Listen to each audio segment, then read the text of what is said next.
जी नाज़रीन, ब्रेक के बाद आपको खुशामदीद कहते हैं। मुस्लिम लीग ज़िया के सरबरा जनाब एजाजुल हक साहब इस वक्त एक अहम मिशन पे हैं। उनके मिशन को मसालेती मिशन का नाम दिया जा रहा है और मुलाकात उन्होंने की है साबिक़ वज़ीर आज़म इमरान ख़ान साहब से और कुछ टेलीविज़न चैनल्स पे उनके इंटरव्यूज़ भी सामने आए। और ये साहब एजाजुल हक साहब से बात करने से पहले इस मिशन की कुछ तफसीलात मिशन तो काफ़ी दिन पहले उन्होंने मुलाकात की थी। किसका लेके गए खान साहब? वो कहते तो ये हैं कि मैंने कहते तो ये हैं कि मैं अपने तौर पे अपने अदारे की तौर पे गया हूँ। मैंने कहा पार्टी के, क्योंकि नहीं अदारा तो उनका नहीं है, उनके वालिद का था ना। अच्छा, मेरा बेटा कहे कि मैं ब्यूरोक्रेट हूँ तो मैं ब्यूरोक्रेट तो नहीं हो जाएगा ना। तो उनके वालिद का था, लेकिन वो कहते ये हैं कि मैं अपने अदारे के तौर पे गया हूँ और सारा कुछ ये है। लेकिन ये है कि बहरहाल बहुत बड़ा मिशन लगता है। मिशन पूछ लेते हैं। अस्सलाम वालेकुम एजाज साहब। जी वालेकुम अस्सलाम। एजाज साहब बताइएगा कि खान साहब के पास आप गए, मुलाकात कैसी रही, क्या पैगाम आपने पहुँचाया? ज़ाहिर है आपका मैं एक बयान पढ़ रहा था कि आप चाहते हैं कि जो सूरत हाल नॉर्मल हो। हम क्या सब यही चाहते हैं कि जो सियासी जो माहौल है इतना टेंस हुआ है, इसके अंदर थोड़ी सी जो है वो सूरत हाल बेहतर हो। तो आप बताइएगा कि क्या क्या हुआ और थोड़ा सा क्या कोई अच्छी खबरें आने वाली हैं इस हवाले से? कोई बर्फ़ पिघलती हुई नज़र आ रही?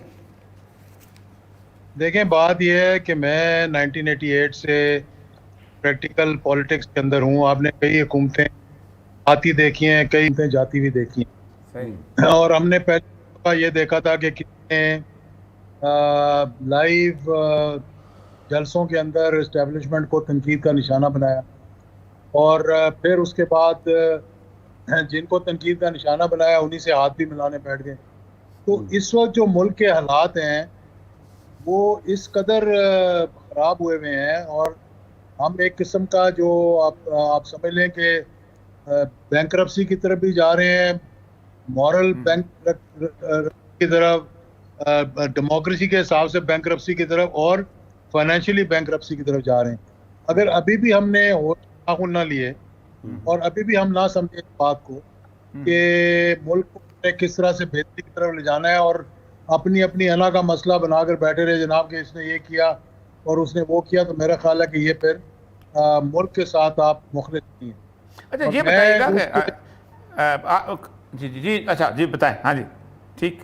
मैं सिर्फ ये कह रहा हूँ कि हम और ये साहब इस स्टेज पर हैं कि हमने बहुत करीब से इक़्तिदार को भी देखा है, मुतअद्दिद मरतबा पार्लियामेंट का भी हिस्सा रहे हैं, वजीर भी रहे हैं और 11 साल का मेरे वालिद का ज़माना आपको पता है, उस वक्त भी बहुत करीब से मामलात को देखा है। तो अब इस रिटायरमेंट की एज पे जाके अगर झूठ और मुनाफिकत और इन चीज़ों को हम लें और सच को सच ना कहें और मतलब स्याह को स्याह और सफ़ेद को सफ़ेद ना कहें, तो मैं समझता हूँ कि ये हम अपने साथ भी गलत कर रहे होंगे और मुल्क गलत कर रहे होंगे। तो उस सिलसिले में अगर कोई मुलाकातें हुई हैं तो मैंने कोशिश की है कि बेहतरी की तरफ मामला चले। अब उसको आप जिस मर्जी नज़र से देख सकते हैं कि क्या बातचीत की, क्यों की। मैं समझता हूँ कि मामलात जो हैं अगर हम कन्फ्रंटेशन करेंगे तो मज़ीद ख़राबी की तरफ जाएंगे और हम फिर वो काम करने को जाएंगे जो कि अब आप सोशल मीडिया पे देख रहे हैं कि कभी ऐसा। जी जी हेलो। मेरा ख्याल है कि कोई ऑडियो का उनके अंदर प्रॉब्लम आया है, क्योंकि मेरा फ़ोन कॉल आ गई शायद। अच्छा तो वो वही कह रहे थे कि बुनियादी तौर पे मैंने देखा है कि इतना ज़्यादा अदारों की सूरत हाल हो गई है कि अब अदारों को अपने में संभालना मुश्किल हो गया हुआ है। तो उसकी वजह से मैं गया था कि ये सूरत हाल कैसे बिल्टअप हुई। तो मैंने बेसिकली सवाल जो करना था वो ये था कि जब मैं आज से कुछ 2 महीने पहले मिला था खान साहब से, पहले चंद लोगों में से था। जी जी अस्सलाम वालेकुम जी एजाज साहब, मैं असल में पूछना चाह रहा था कि मैं तकरीबन 2 महीने पहले खान साहब से मिला था ईद के अगले दिन। तो उन्होंने पहली बात मुझे फ़ोन ऐसे हाथ में पकड़ा हुआ था, कहते कि मैंने तो नंबर ब्लॉक किए हुए हैं। तो कुछ नंबर खुलने का चांस है कि नहीं है? देखें, ये सारी पॉलिटिकल गेमिंग होती है, कोई नंबर किसी का ब्लॉक नहीं करता और अगर कोई ब्लॉक भी हो जाए तो कई नंबर खुले होते हैं। अच्छा ठीक है। तो बात यह है कि इंसान में गुस्सा होता है और दोनों तरफ से गुस्सा है। अब खान साहब ने भी जो मतलब बातें की हैं, जो लक़ब दिए हैं, मेरा नहीं ख्याल कि वो भी अच्छे अंदाज में लिए गए हों। और इसी तरह से मेरा ख्याल है कि अगर किसी को आप बैठे बैठे एक रजीम चेंज हो जाए और आप निकाल दें तो लाज़मी बात है इंसान के अंदर गुस्सा होता है। आपने देखा नहीं था कि मुझे क्यों निकाला पूरे पाकिस्तान में जो दुआई मचाई हुई थी कि मुझे क्यों निकाला, मुझे क्यों निकाला, यहाँ से लेकर पूरी जीटी रोड और लाहौर तक, और उसके बाद भी ये मामला चलता रहा।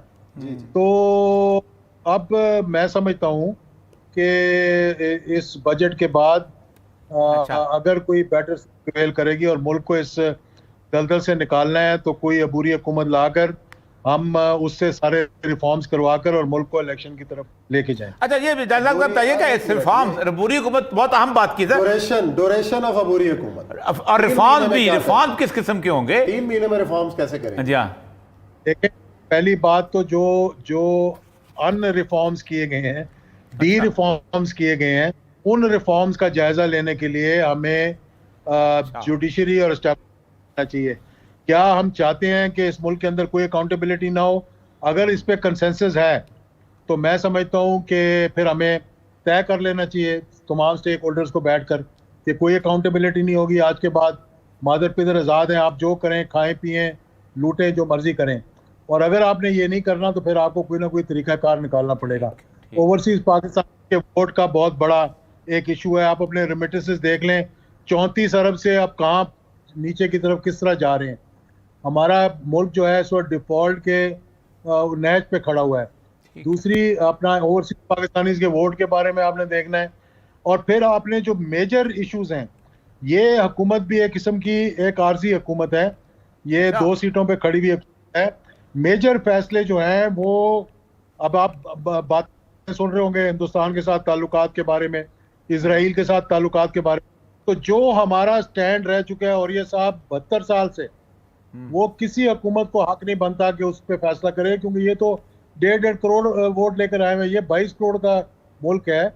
इन चीजों पे जब तक रेफरेंडम नहीं होता, मैं नहीं समझता कि हमें कोई फैसला होना चाहिए इन चीजों के ऊपर। अच्छा, ये बताइएगा कि जो पूरी हुकूमत जो है, ये पूरी हुकूमत को एक जस्टिफिकेशन चाहिए होगी, शाह अदलिया से चाहिए होगी या फिर एस्टेब्लिशमेंट से चाहिए होगी, ये क्योंकि जाहिर बात है ये छोटा मोटा काम तो नहीं है। और क्या समझते हैं, ये अक्टूबर तक के ड्यूरेशन में कर लेगी या 2023 चला जाएगा? मेरा ख्याल है, देखें, जो सोच थी, इससे कहता हूं मैं, चलें, जो सोच थी, इस तरह मैं सपोर्ट कर देता हूँ इस धरने की कॉल से पहले। जो मेरी इंफॉर्मेशन है मैं वो आपको देता हूँ। वो सोच ये थी कि अक्टूबर में इलेक्शंस करवा दिए जाएं, और इस बारे में मेरी मालूमात के मुताबिक इलेक्शन कमीशन से भी बात हुई थी, और वो कह रहे थे कि हम पुरानी हल्का बंदियों पे करवा सकते हैं, नई हल्का बंदियों पे नहीं करा सकते। सही है। तो एक कंसेंसस हो रहा था, लेकिन फिर बीच में ब्रेक लग गया। तो मैं नहीं कह रहा कि अक्टूबर में हो या नवंबर में हो या दिसंबर में हो, मैं ये कह रहा हूँ कि जितनी जल्दी इलेक्शंस होंगे। देखिए, इस वक्त आपसे कोई बात नहीं करेगा। ठीक है, टर्की गए हैं आप, टर्की गए हैं, आपको पता है कैसा रिसेप्शन मिला आपको। सऊदी अरेबिया ने क्या कहा, यूएई ने क्या कहा, चाइना के आपके मामला कैसे हैं कि चीफ ऑफ आर्मी स्टाफ को जाना पड़ा वहाँ जाकर एक किस्म की उनको हौसला देने के लिए कि नहीं जी, हम मामला को ठीक लेकर चलेंगे। तो इन हालात में जब तक आप एक कंटिन्यूटी नहीं आएगी, जब तक एक स्टेबिलिटी नहीं आएगी, आप ठीक ही मांगते रहेंगे और मतलब दिन ब दिन खराबी की तरफ जाएं। तो मेरा ख्याल है कि हर किसी को मुहिब वतन पाकिस्तानी है, उसको ये सोचना चाहिए कि हमने इस मुल्क को किस तरह से इस मुश्किल से निकालना है। क्योंकि अरस्तू तो सारे फेल हो गए, कह रहे थे बहुत से अरस्तू हैं इनके पास, और वो जो है वो कर देंगे, मतलब कि दूध की नहरें शुरू हो जाएंगी, और इनके आते ही जो है वो रुपया जो है वो 160 पे चला जाएगा, पेट्रोल की कीमतें जो है वो। अच्छा, जहाँ साहब, ये तो इमरान खान साहब भी डिमांड कर रहे हैं कि फिल फॉर इलेक्शन करवाए जाएं, और जो दूसरी तरफ की जो सूरत हाल है, आप तो कह रहे हैं कि ये इलाज यही है, लेकिन जो दूसरी पार्टी है वो इस बात पे तैयार नजर नहीं आ रही। वो तो यही कह रहे हैं कि अगले साल इलेक्शन करवाएंगे, नहीं, मेरा ख्याल आप सियासतदानों, वो तो खैर उन्होंने कह दिया कि वो तो एक दो वोटों की मोहताज है। असल एस्टेब्लिशमेंट की बात है कि वो कहीं राजी हो सकती है इस मसले में। देखिए, मेरा ख्याल है कि अगर कोई बेटर सेंस प्रिवेल करे तो हर किसी को ये सोचना चाहिए कि इस वक्त देखें, अगर मुल्क बैंकरप्ट होता है तो सबसे ज्यादा नुकसान किसका होगा?